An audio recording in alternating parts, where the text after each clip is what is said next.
Alright friends, let's complete this video on the third chapter. We were discussing natural environment and let's review it a little bit. The natural environment involves the natural resources that are needed as inputs by marketers or that are affected by marketing activities. So it's not just the marketing, it's also the production activities. Sometimes, some businesses have to cut down trees and hurt the environment in some way or the other. You cut down trees, you hurt an ecosystem, and the environment gets disrupted, and there are many things. So some businesses do that, and there are governments who are working towards stopping this kind of practice. So the natural environment preservation is on top of the list here. The shortages of raw materials, increased pollution, increased government intervention, environmentally sustainable strategies. All of these are the strategies that will prevent from, prevent people from businesses from harming the environment.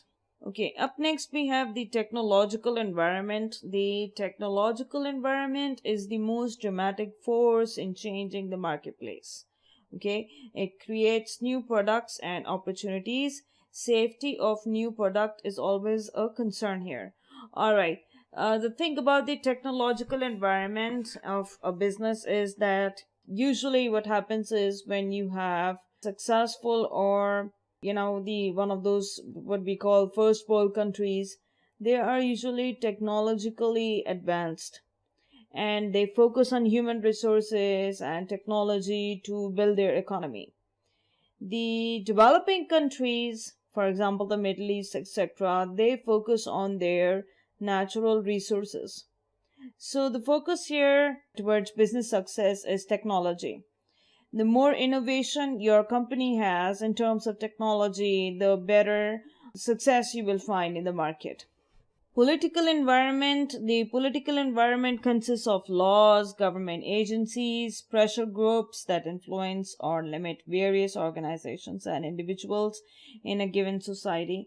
So you may have, political activists who will prevent you from, if you are a vertical market recipient of any kind of animal products, any kind of raw materials that have hurt the environment, these activists will find you and they will try to put a ban if the activity is, they will audit you and they will try to find out how they can prevent you from harming the environment and what are the alternatives.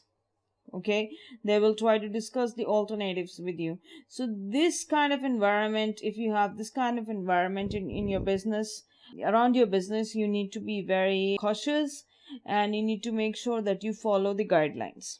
Political environment or legislation regulating business. Increased legislation changing government agency enforcement.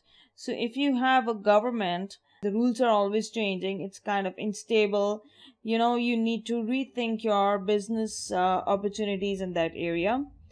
Because regulating rules, they often determine what kind of freedom you have as a business, and it will definitely affect all your decisions. So you need to make sure that you check out the government rules and regulations before you begin the business. And same applies for the marketing, because sometimes the government regulations do not allow you to market in certain media, do not allow you to put forth your advertisement, no soliciting and all of those things. So you have to follow those things very strictly in marketing as well. Okay, political environment. Increase emphasis on ethics and socially responsible actions. So how can you have a socially responsible action? You need to watch out for all these activities that will, put you under an uncomfortable spotlight. You need to make sure that your behavior is always socially responsible. The cultural environment. The cultural environment consists of institutions and other forces that affect a society's basic values, perceptions, and behaviors. Then core beliefs and values are persistent and are passed on from parents to children. Okay, cultural environment. These are persistence of cultural environment.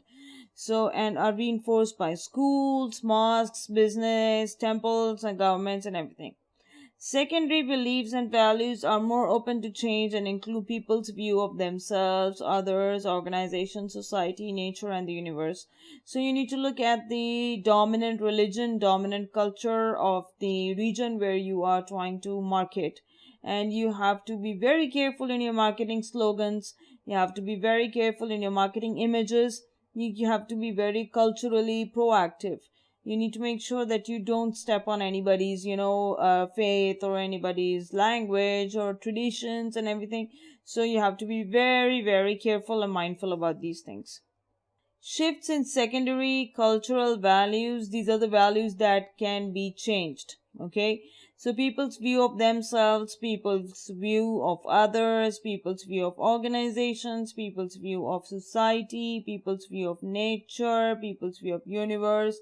These are the views that you can change with the aid of advertisement, with the aid of marketing. So you can change these views. Okay, then you have responding to the marketing environment, views on responding, uncontrollable, proactive, and reactive.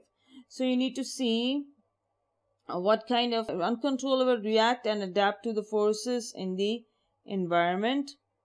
Proactive, aggressive actions to affect forces in the environment. Watching and reacting to forces in the environment.